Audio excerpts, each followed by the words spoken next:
there it is, yet another example of fans doing what Seg don't.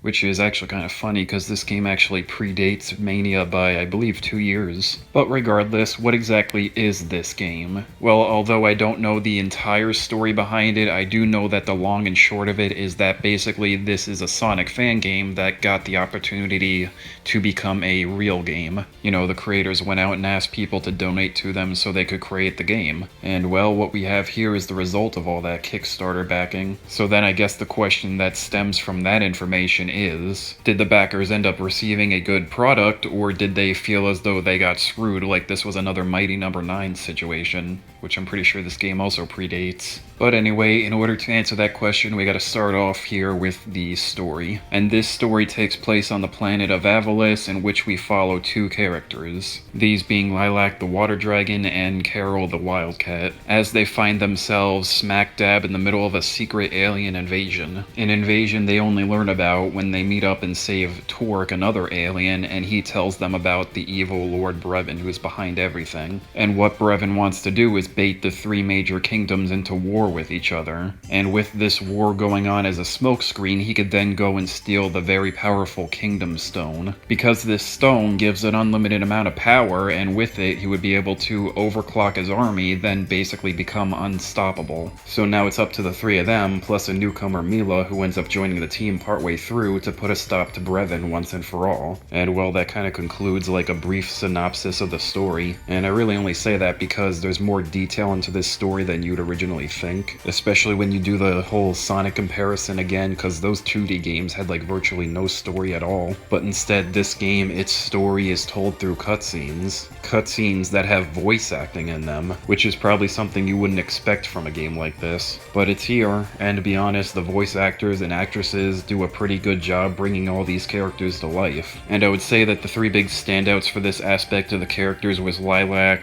Prince Dale, and especially Brevin, so major props to the people who voiced those characters. But to stay on characters for a second, I just gotta say that Brevin is such a great villain, because he's just so pure evil, with him like taking glee in hurting others. And then when you combine that with his deep booming voice, it's almost like we're watching a reincarnation of SatAM Robotnik. And well, that just about wraps up everything I have to say about the story for this game, except for one last thing. Well, actually two things. One is that although I like the story and the cutscenes, I do have to admit they do drag on for quite a bit. And at least for me, my dilemma when first time playing was I want to get back to the game, but at the same time I don't want to skip the cutscenes, so... But I will give credit to the fact that if you're a player who wants to see some of the cutscenes but not like the longer ones, you could always pause it and like skip the scenes, or if you want to go straight to the next level as well. And even more credit is due when there is the option for people who don't even care for the story and just want to play the game in the classic mode, which just straight up removes all the cutscenes and just has a straight up seamless playthrough. But anyway, that wraps up the story, so finally now I'm gonna move on to the gameplay. So to start this section off, I've said it before and I'll say it again, this is essentially a Sonic fan game, so it's all about trying to go through the stages as quickly as possible. But just like with the story, there is more to this gameplay than just trying to go as fast as possible. And this is where we'll see some divergences from the Blue Hedgehog's games, with the two biggest factors here being found within the health and combat systems. Starting off with the combat, you are not trying to simply hit the jump button or roll into a ball in order to defeat enemies. You instead actually have a proper attack button as well as a special button, and you will use those in order to take down the enemies. And I should probably say that the enemies won't go down in just one hit either. And then there's the health aspect of this game, which there are two notable things for it. The first of which is that obviously you'll get hurt by the enemies, the bosses, and the natural stage hazards, which will result in you losing health.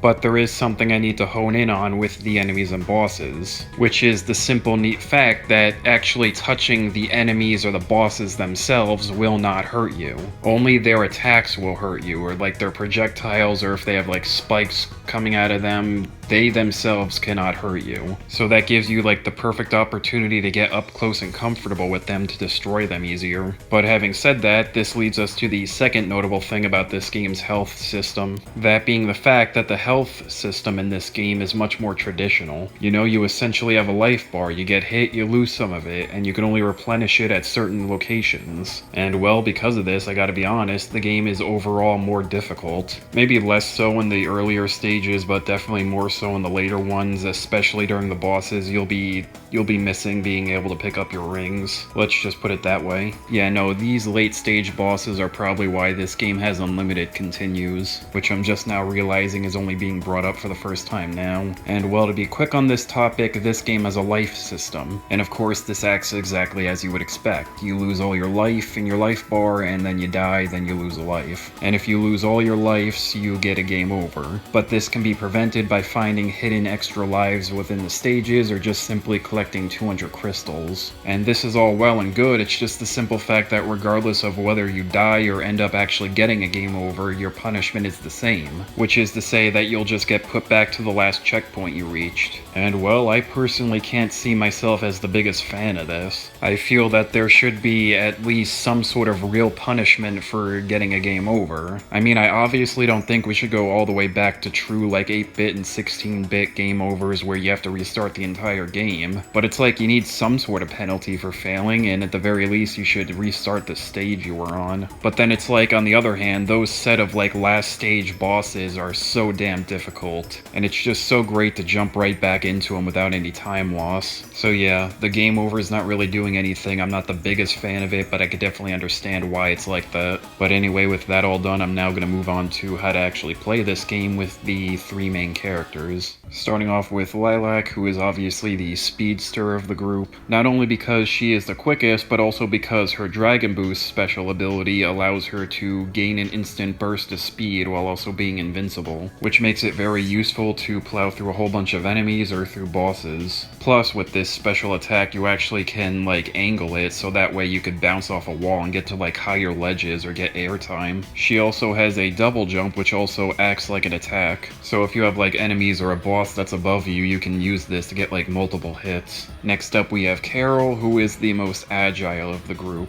as I believe she can jump the highest, she has a pounce attack, and even can roll up into a ball. But she has three other big advantages, the first of which is that she can wall jump, which can allow you to get to higher ledges or routes easier, or have an easier time avoiding enemy projectiles. Her second big advantage is these jump pads that you could find throughout the levels, which if she jumps on them, you can then like cut through a whole chunk of the level. And then finally, the third big thing about her is that she has a motorcycle, although it's not immediately available because it has no gas. So it's a good thing that there's gas cans scattered around for just such an occasion. And when you have the motorcycle, you not only go faster, but you also gain the ability to double jump, and it makes climbing up walls much easier. And now finally we are on the last character, Mila, who is the powerhouse of the group, since her abilities are easily the strongest in the game, such as her shield, which can be used to deflect enemies and bosses' projectiles, and most of them can be deflected right back onto them, which can do damage to them, which I will say is very useful to use on some bosses. And the best part about this shield is whenever you release it, you send out a burst of energy,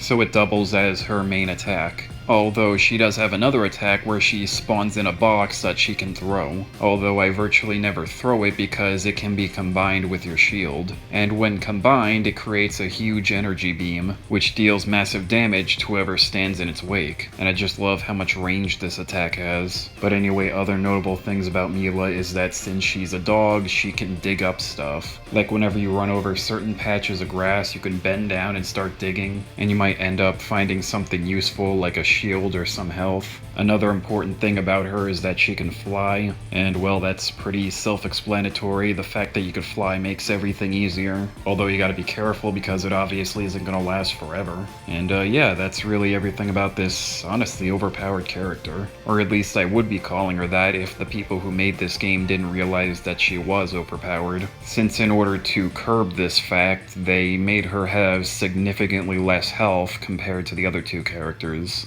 and now because of this, she's turned into a bona fide glass cannon. So essentially because of this, you're playing the game's hard mode when you choose to play as her. But I mean, I get it. That's really all they could have done to nerf her in any sort of way. Alright, now with that section done, we are going to move on to whatever I have left on my mental checklist. Starting off here with the graphics. And well, to put it simply, the graphics are great. It's just so bright and colorful, and it's like drenched in charm. Even down to like the little details or the backgrounds or even the animations. I mean, this might be one of the best, if not the best looking sprite-based game that I've ever seen. And the praise doesn't end there, because next we're going to talk about the music. And well, let's just say I'm happy to see the stereotype of Sonic games having great music be true even in its fan creations. I mean, seriously, the soundtrack in this game easily transcends into it being a great listen even when you're not playing the game. But I definitely gotta say that my favorite part about this soundtrack is that they did the Sonic 3 thing, where Act 1 is the original form of a song, and then Act 2 is a remix of that song.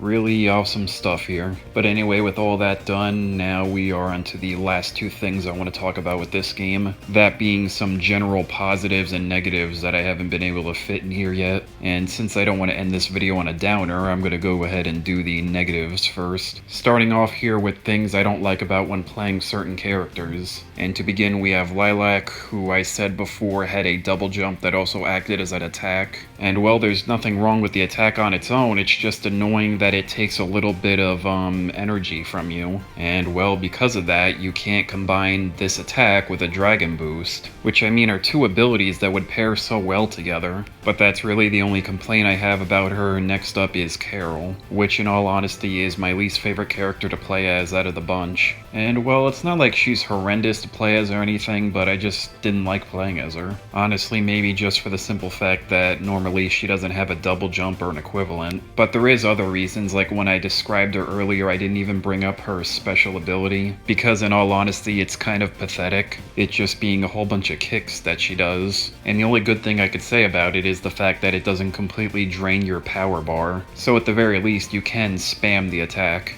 What else is there? Oh, the jump pads. Which isn't necessarily something I disliked, but I feel was a bit underutilized. Like, this is something that was probably better as an idea than in execution. Then finally we have her motorcycle, which for one, I dislike the fact that you just can't stop with it. And what I mean by that is you just can't stand still, you're always moving. The thing doesn't have brakes apparently, which in all honesty is just really annoying. And the other thing I dislike about it is how easily you can lose it, with it feeling like you only had to take a few hits before it was completely gone. Although with this one, I'm willing to say at the very least that this was my first time playing through, so if I were to play through the game again, I might have an easier time keeping it. But that wraps up Carol, so now we'll move on to Mila. And I kind of just have two minor things to say with her. The first one being that I feel as though you should be able to fly for just a little bit longer. I mean, you can fly for a pretty decent time, it's just I feel like there should have been a little extra nudge. And the second thing is that her digging ability is way too underutilized, putting it in that category of it being a good idea but not great in execution. I mean, there's a bunch of levels that are indoors or just not on like areas where you can dig, and they literally had to add in like specific locations where you can dig.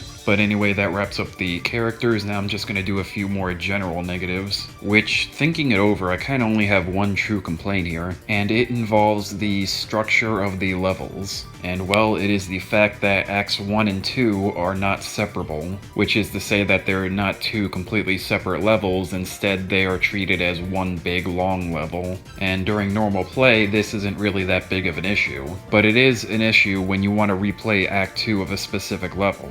Like for example, there's a specific Easter egg in this game that I wanted to get footage for. An Easter egg that would literally take like less than 30 seconds if I had the ability to do this. But since I can't, I have to play through the entirety of Act 1 of a stage with all three characters. And not to do the Sonic comparison again, but there are like games like Sonic CD or even Sonic 4, I think, that allow you to play specific acts instead of needing to play them all at once. Although thinking about it more, Sonic 3 and Knuckles falls into this pitfall as well. But anyway, that's my true blue one general complaint with this game, as minor as it is. Actually, scratch that, not writing anything down has come to bite me in the ass. Because another piece of this game I didn't like was a story aspect. That being that certain events in the story happen, I'm not going to spoil it, which leads to an Act 3 breakup. And well, it's bad enough that it's that cliche on its own, but in all honesty, it kind of just comes off as very forced in the context of the story. Now I believe that's everything I truly need to say negative-wise. So now we'll finish this section off with my final complaint, which really doesn't count as anything since it's not really anything negative against the game itself, but instead just me being very petty.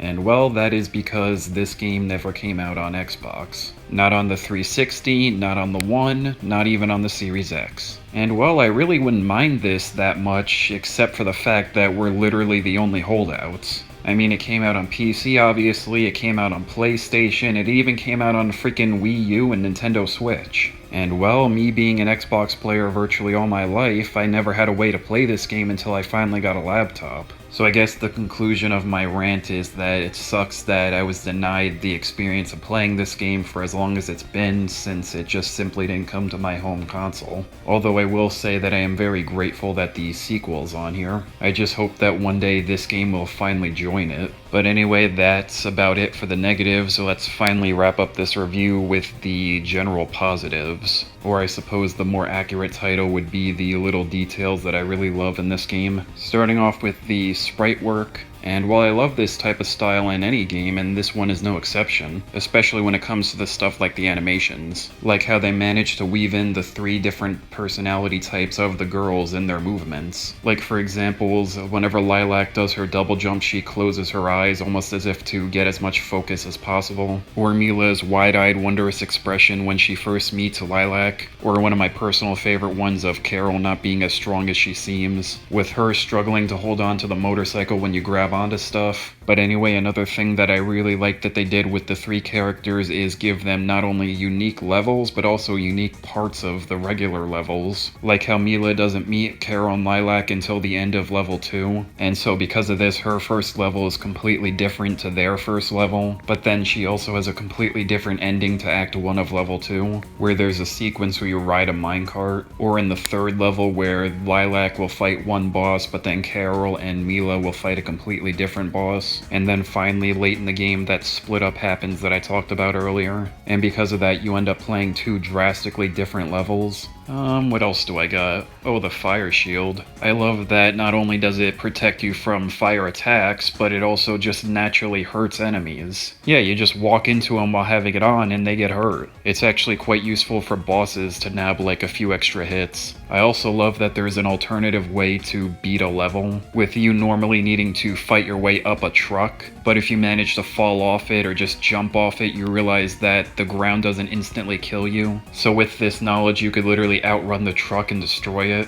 which completely bypasses the boss. Next are the 2 little bonus games, the first of which being a destroy the targets sort of deal, and the other one just straight up being Mahjong. And you know, these are 2 little neat extra pieces of content, but if I'm being honest, I'm only bringing them up because of the cool little detail in the Mahjong game, which is the fact that depending on which character you use, you get a completely different hand model, which is just one of those little details that could easily get overlooked. But once you realize that it's there, it makes the game just a bit more awesome. Now to finish off this section and finally finish off this review with my personal favorite little detail of them all. This involving certain music fade-outs, which happen at 2 specific points in the game. And I'm actually going to talk about the second one first because I kind of forgot about it. And this happens on the level of Jade Creek. And for context, this is the level where you're being chased and you're on your own, and it has a feeling of despair and desperation. And this is more especially compounded when you get later into the level and it starts raining. And as you climb the mountain towards the second boss, the music starts to slowly fade out, as the sounds of the storms start to roll in and start overtaking it. And then on the other side of the emotional spectrum, we have the ending of Fortune Knight Act 1, which happens after you defeat the boss for that stage and you're in a bit of a little reprieve area. And while you're here, you could hear a very faint version of the theme for the stage. And although I can't really think of anything truly thematic with this one as opposed to the other one, like the best I could think of is that it's your characters taking a breather for a moment before they continue their adventure, and maybe reflecting on how much they've been through already. But despite this hindrance, I cannot deny this truly great transition. From it going from a quietness until you walk in, then you get a grand re-entrance of the music with the Act 2 remix. Yeah, no, this is easily my favorite little detail in this game. I guess it also helps that it's on my favorite level with my favorite piece of music from it. But anyway, with that all said, I am finally done with this review. So yeah, this whole entire game is a huge love letter to the classic Sonic series, and I can't help but just love it back, maybe even more so than some of the games that inspired it.